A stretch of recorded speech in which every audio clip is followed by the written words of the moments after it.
rocas de Chile derramadas. This is Pablo Neruda, the most fecund, joyous voice of Latin America, the richest user of the Spanish language, perhaps our greatest living poet. My name remains Pablo.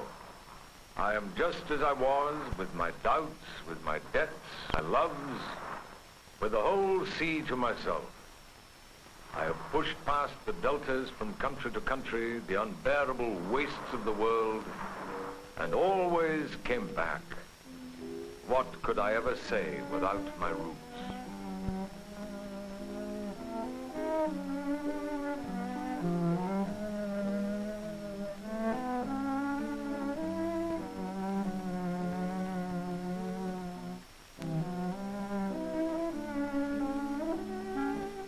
Neruda has been translated into nearly every language on earth. At the University of Santiago, he assembles a new exhibition of his books. He is celebrated by poets and scholars, and revered by the people, for even his most complex poems speak directly to them. His compassion rings in his famous poem about Abraham Lincoln, Rail Splitter, Awake. Que nada de esto pase, que despierte el leñador, que venga Abraham con su hacha y con su plato de madera. Rail Splitter, awake! Let Abraham come with his hatchet to eat from his own wooden plate with a farmhand. May the bark and the rind of his head, his eyes like the knotholes in wood or the oak's corrugations, look out once again on a world rising over the foliage, towering over the sequoias. Let him enter the drugstores and buy, catch the bus into Tampa, bite yellow apples, take in a movie, have his say with the everyday folk of the world. Rail Splitter, awake!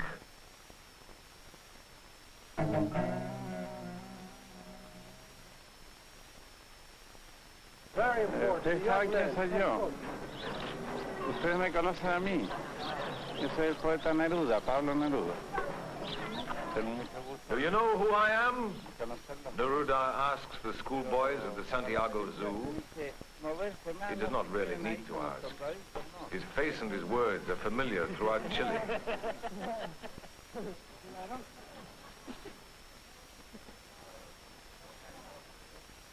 All that lives feeds Neruda's curiosity.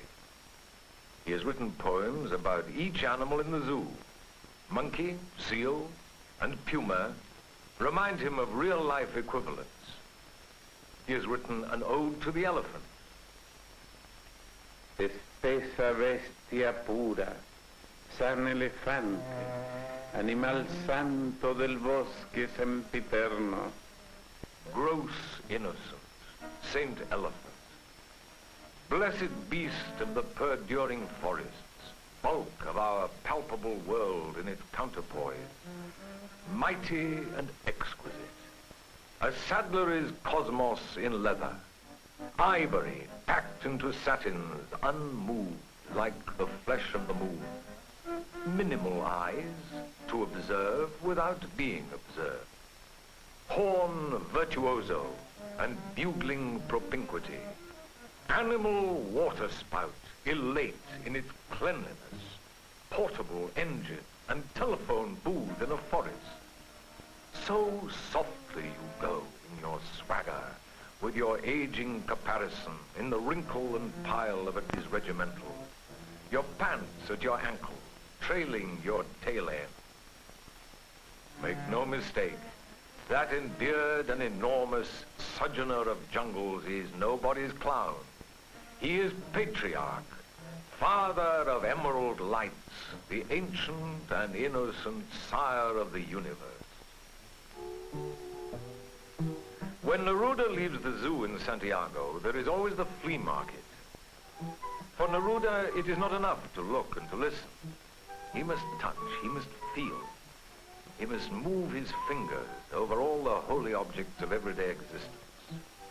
Besides, the prices are good, and he does his shopping here. Only Neruda could write an ode to things. Amo las cosas locamente. Me gustan las penazas. I love mad things madly. I take pleasure in scissors and tongs. I adore teacups, soup plates, and hoops. To say nothing at all of, say, hats. I love each single thing. Not only the elegant ones, but the infinitesimally small. The thimble, the spur, the platter, the flower bowl. Such a pretty planet, my darling. Full of pipes for the fingers trailing off into smoke. Full of keys and salt cellars. In short, all things men have made with their hands. Everything. The curves in a shoe. All fabrics, oars, newly born without blood. Eyeglasses, nails, brooms, watches and compasses, coins, and the smoothness that smoothens a chair. How pure are the things men have made out of wool, out of wood, out of crystal and rope. Marvels of tables, ladders, and ships. I love all things.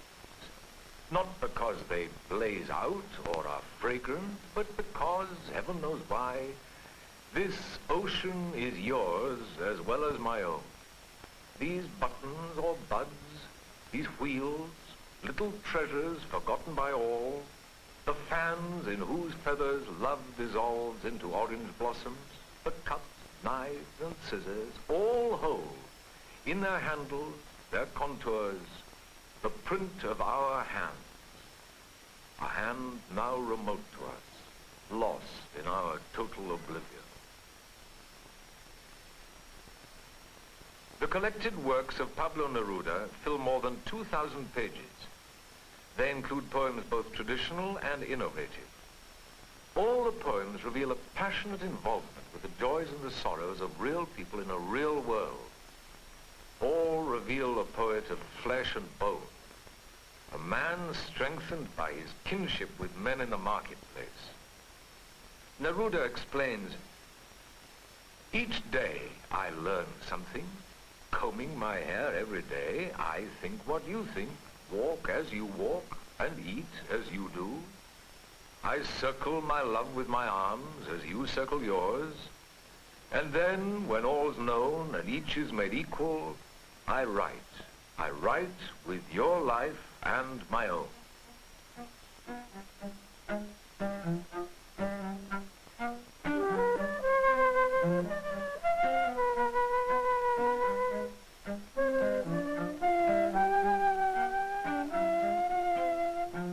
When winter ebbs in Chile, Senor and Senora Neruda leave Santiago for their dream house.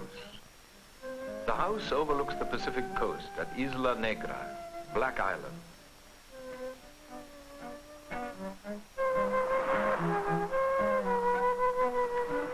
The house is sometimes mistaken for a ship upon the rocks. Neruda is the master of this vessel. His flag, the sign of the fish, flies at the yardarm to indicate the captain is aboard. The fish is Neruda's faithful symbol.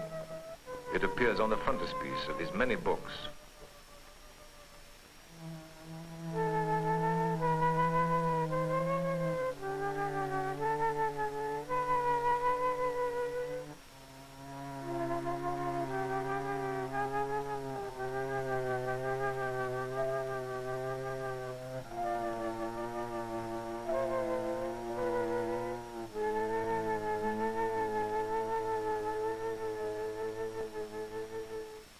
This house reflects Neruda the mariner home from the sea, and Neruda the collector of artifacts acquired in travels throughout the globe.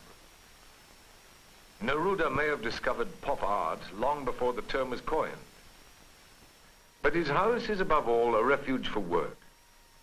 Neruda writes to the accompaniment of waves crashing on the beach beneath his study.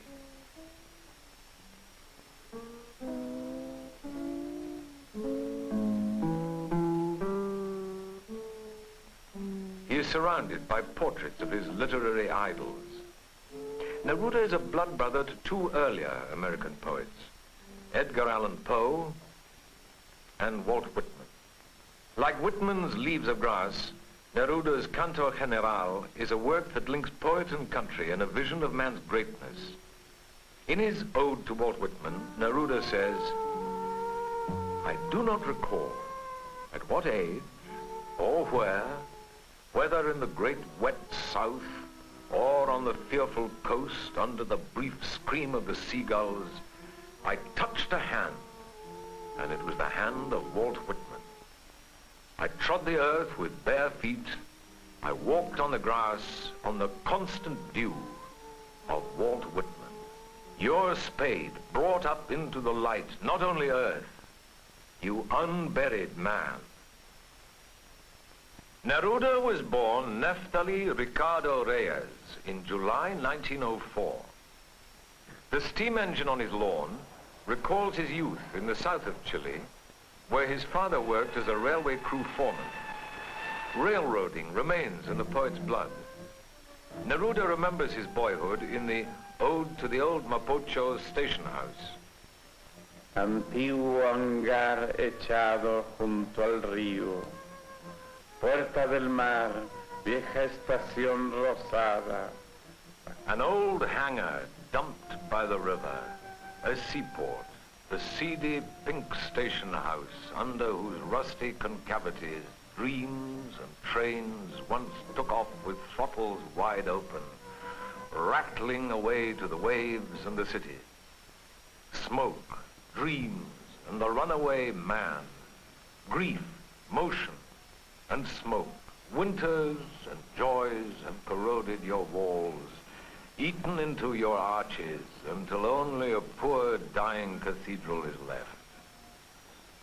Old station house, more than the waves of Mapocho flows out toward the sea. Time flows with you too.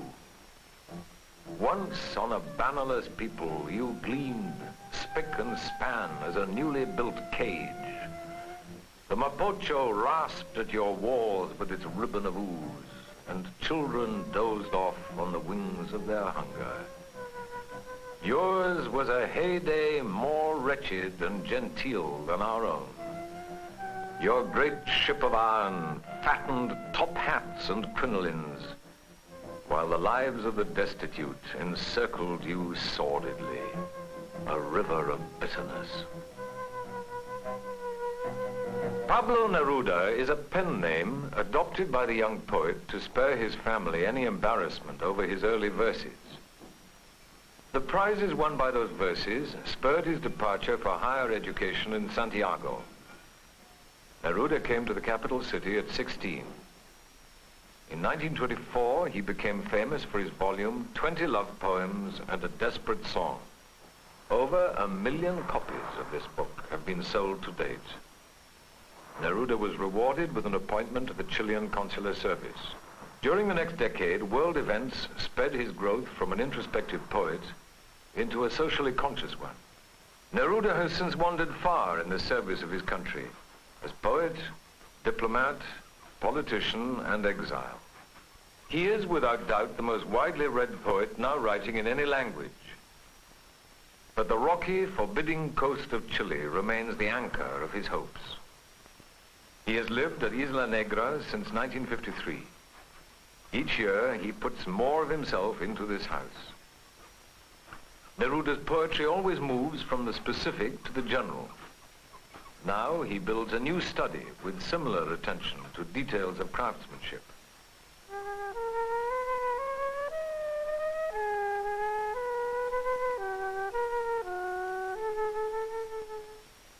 The rocky hillside of Isla Negra does not encourage flowers, but Matilda Neruda, herself a daughter of the soil, has found a way to cultivate beauty among the crevices. His wife is the center of Neruda's universe. For her, he has written a special tribute. It is only one of the numerous love sonnets the poet has addressed to her. Vienes de la pobreza de las casas del sur. You come from the destitute south, from the house of privation, from regions made hard with the earthquake and cold, that gave us hard lessons in living in the chalk and the clay, while the gods whom they worshipped were spinning away to their death. You are a little mare carved in black clay, a kiss dusky with pitch, beloved, a clay poppy, a pigeon of twilight that fluttered its way on the roads and followed us into a childhood of want with its tears. You who always preserved your heart's poverty, girl with the feet of the needy, accustomed to stones, whose mouth was not always acquainted with sweetmeat and bread. You come from the destitute South that once nurtured my soul. In her heaven, your mother goes on with her washing clothes with my mother. Therefore, I have singled you out to be my companion. Of the symbols that fill Neruda's pages, those of the sea are most persuasive. Each figurehead in Neruda's house has its own story, told in Neruda's careful English. In that one, I fell in love with, it is a funny thing, I saw her through a keyhole. They told me that in a certain house, you could see through a keyhole a figure. And then I went and I looked at it. The house was closed. But I came every day to look through the keyhole. And then later on, slowly, I made love to her, and she's here.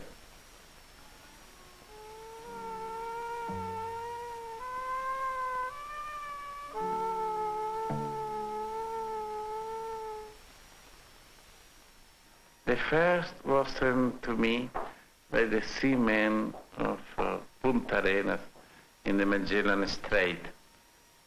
She's called Sirena because the boat was called Sirena. It was an English boat which sunk in the Magellan Strait.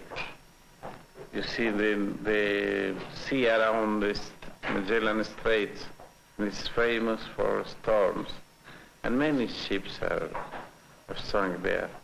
And the old clippers have these figureheads. The fastest ships of the sailing time, the clipper epoch, came to Chile and left. And many sank here. The large one is also from the south of Chile. And I had it outside the house for a long time. But some people thought that it was a statue of Gabriela Mistral.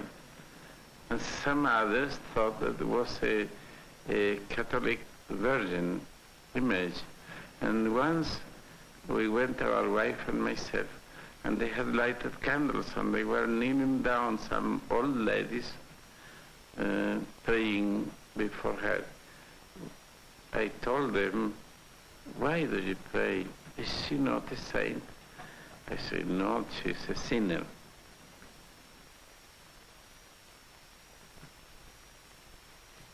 Isla Negra seems a world apart from the problems of urban mankind.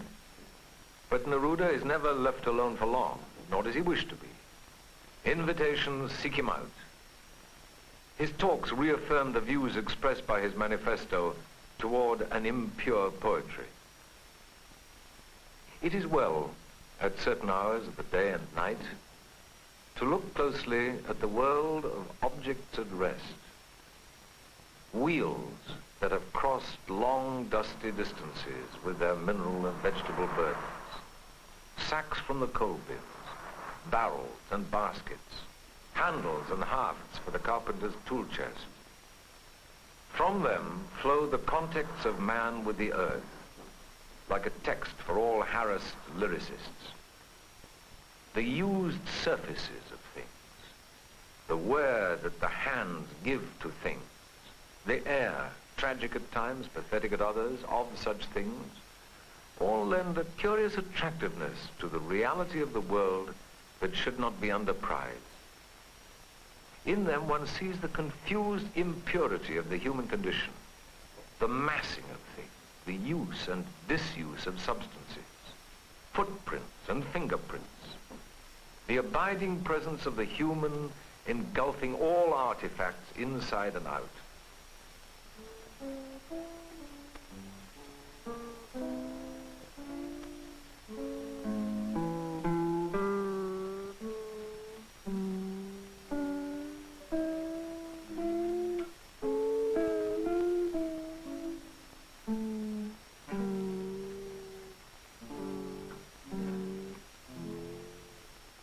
Let that be the poetry we search for, worn with the hand's obligations, as by acids, steeped in sweat and in smoke, smelling of lilies and urine, spattered diversely by the trades that we live by, inside the law or beyond it. A poetry impure as the clothing we wear, or our bodies, soup-stained, soiled with our shameful behavior, our wrinkles and vigils and dreams, observations and prophecies, declarations of loathing and love, idols and beasts, the shocks of encounter, political loyalties, denials and doubts, affirmations and taxes.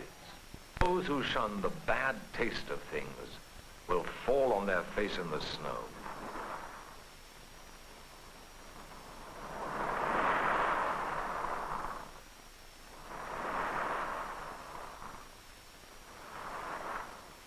Neruda's poetry speaks not only for Chile, but for a continent whose future is linked to its historic past in his epic poem about an Inca fortress in the Peruvian Andes, the heights of Machu Picchu. Entonces en la escala de la tierra he subido entre la atroz maraña de las selvas perdidas hasta ti, Machu Picchu. Then up the ladder of the earth I climbed through the barbed jungle thickets until I reached you, Machu Picchu. Tall city of stepped stone, home at long last of whatever earth had never hidden in her sleeping clothes. In you, two lineages that had run parallel met where the cradle both of man and light rocked in a wind of thorns. Mother of stone and sperm of condors, high reef of the human dawn, spade buried in primordial sand. This was the habitation, this is the site. Here the fat grains of maize grew high to fall again like red hail. The fleece of the vicuña was carded here to clothe men's loves in gold, their tombs and mothers, the king, the prayers, the warriors. Up here, men's feet found rest at night near eagles' talons in the high meat-stuffed eyries. And in the dawn, with thunder steps, they trod the thinning mists, touching the earth and stones, that they might recognize that touch, come night, come death. I gaze at clothes and hands, traces of water in the booming cistern, a wall burnished by the touch of a face that witnessed with my eyes the earth's carpet of tapers, oiled with my hands the vanished wood. For everything, apparel, skin, pots, words, wine, loaves, has disappeared, fallen to earth.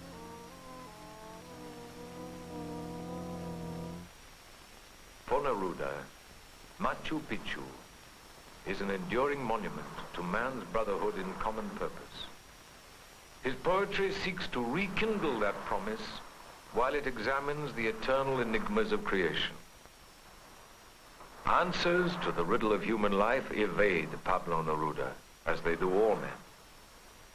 But for Neruda, the wind, salt, and cold of the Chilean seacoast are answer enough when he is with the woman he loves.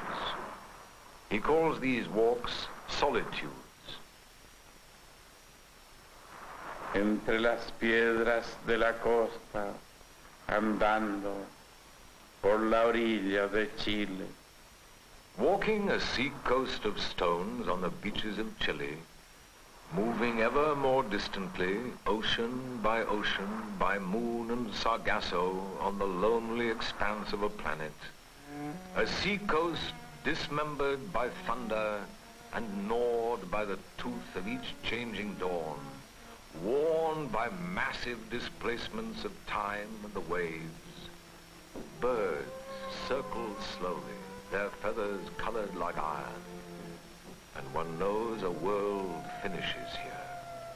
No one will say so, for none can survive in this place. It is not written down. Neither numbers nor letters exist.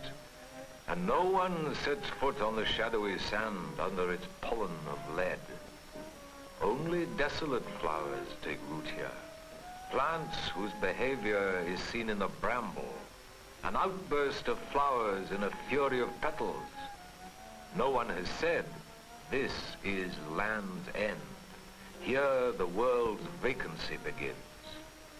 The old ministering void that instructs through disaster with shadows and shadows and shadows and shadows.